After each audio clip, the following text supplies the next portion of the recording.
Good morning বন্ধুরা, আশা করি সবাই ভালো আছেন।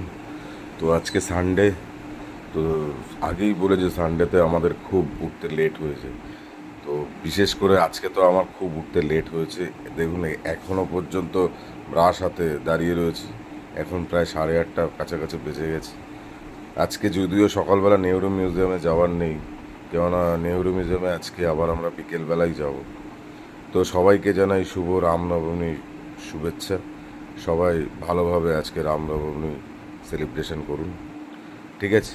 এই দেখুন, তো ছেলে ঘুমোচ্ছে, ওর আজকে লাস্ট ঘুম এতক্ষণ অবধি। কাল থেকে ওর স্কুল খুলে যাবে, ভোরবেলা 5টার সময় উঠতে হবে। তো আজকে ঘুমিয়ে নিচ্ছে। এই মেয়ে দেখুন, এসে ঘুম থেকে উঠে এসে সবে ব্রাশ নিয়ে বসেছে। আর এই যে আরেকজন তো রান্না করছিল। ওই আমাদের তো সকালবেলা জানেনই, রোববার সকাল হলে পরেই চিকেনটা হবে, ব্রেকফাস্টে চিকেনটা লাগে। তো যারা আমার ভিডিও দেখে তারা এটা জানে। ঠিক আছে, টাটা, ভালো থাকবেন। রামনবমী সবাইকে শুভেচ্ছা জানাই। সবাই সুন্দরভাবে রামনবমী কাটাবেন। টাটা।